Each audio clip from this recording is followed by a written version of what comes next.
মুমিন কাকে বলে?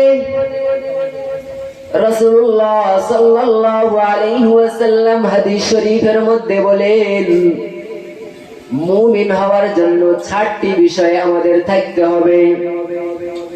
এক নাম্বার হলো আমানতু বিল্লাহ, আমি আল্লাহ তাআলার উপর ঈমান আনয়ন করলাম। আল্লাহ তাআলার উপর ঈমান আনয়ন করে কি? মহান রব্বুল আলামিন পবিত্র কালামুল্লাহ শরীফে এ ব্যাপারে বক্তব্য করেছেন।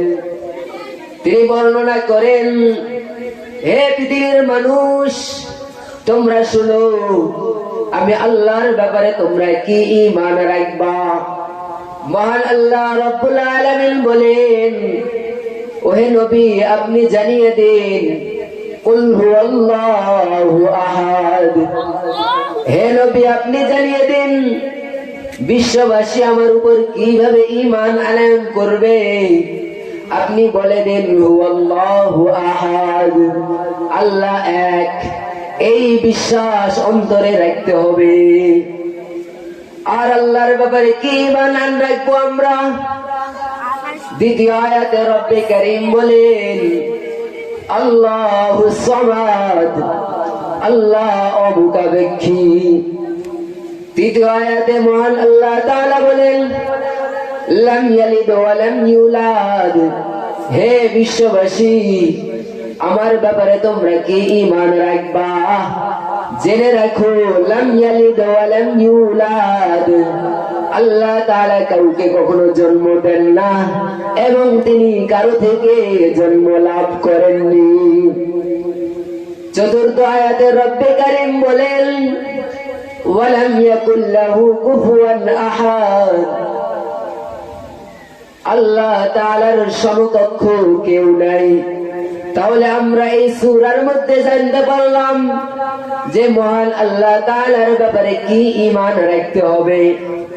মহান আল্লাহ তাআলার ব্যাপারে ঈমান রাখতে হবে যে আল্লাহ এক, আল্লাহর সমকক্ষ কেউ নাই, আল্লাহ তাআলা কারো থেকে জন্ম লাভ করেননি এবং তিনি কাউকে জন্ম দেননি, আর তার সমকক্ষ নেই এবং তিনি বান্দা থেকে অমুখাপেক্ষী।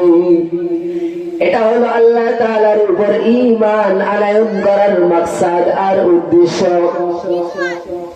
এটা হলো আমানতু বিল্লাহের ব্যাখ্যা। রাসূলুল্লাহ সাল্লাল্লাহু আলাইহি ওয়াসাল্লাম বলেন, এই মুমিন হওয়ার জন্য দ্বিতীয় ধাপ হলো আমানতু বিল্লাহি, এটা হলো প্রথম ধাপ। ওয়া মালাইকাতিহি, দ্বিতীয় ধাপ হলো ফেরেশতাদের উপর ঈমান আনয়ন করা। ফেরেশতা কারা?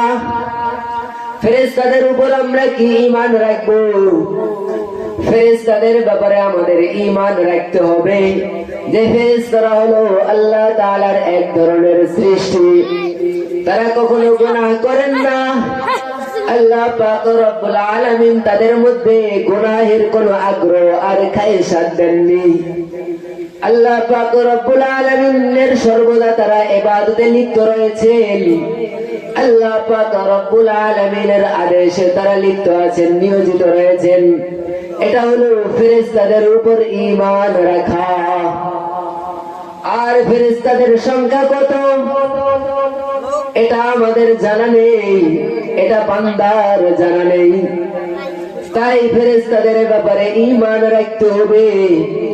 আল্লাহ পাক রব্বুল আলামিন যত ফেরেশতা নিযুক্ত করেছেন বান্দার কল্যাণের জন্য, যত ফেরেশতাদেরকে নিযুক্ত করেছেন, আমি সকল ফেরেশতাদের উপর ঈমান রাখলাম। এটা হলো ঈমানের দ্বিতীয় ধাপ। তৃতীয় ধাপে রাসূলুল্লাহ সাল্লাল্লাহু আলাইহি ওয়াসাল্লাম বলেন, ওয়া কুতুবিহি, আল্লাহ তাআলার কিতাবের উপর ঈমান আনয়ন করতে হবে। আল্লাহ তাআলার কিতাবের উপর ঈমান কি? আল্লাহ পাক রব্বুল আলামিন বান্দার হেদায়েতের জন্য অসংখ্য কিতাব নাজিল করেছেন।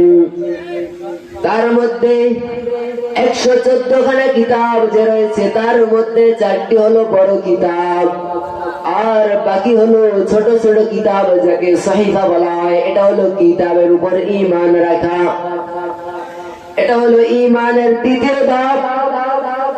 চতুর্থ ধাপে মহান রব্বুল আলামিন বলেন ওয়া রাসূলিহি, আল্লাহ পাক রব্বুল আলামিন বান্দার হেদায়েতের জন্য, বিশ্ববাসীর হেদায়েতের জন্য যে সকল নবী রাসূল প্রেরণ করেছেন, যে সকল পয়গম্বর প্রেরণ করেছেন, তাদের উপর ঈমান রাখা। এটা হলো ঈমানের চতুর্থ ধাপ। পঞ্চম ধাপে রাসূলুল্লাহ সাল্লাল্লাহু আলাইহি ওয়াসাল্লাম বলেন ওয়াল ইয়াউমিল আখির, আখিরাত দিবসের উপর ঈমান আনয়ন করা। তারপরে রাসূলুল্লাহ সাল্লাল্লাহু আলাইহি ওয়াসাল্লাম বলেন ওয়াল কদরি খায়রিহি ওয়া শাররিহি মিনাল্লাহি তাআলা, তাকদীরের ভালো মন্দের উপর ঈমান আনয়ন করা। সপ্তম নম্বরে রাসূলুল্লাহ সাল্লাল্লাহু আলাইহি ওয়াসাল্লাম বলেন ওয়াল বা'সি বা'দাল মাউত, পুনরুত্থানের উপর ঈমান রাখা। যখন আমরা এই 7টি বিষয়ের উপর ঈমান আনয়ন করব, তখন আমরা মুমিন হিসেবে পরিগণিত হব।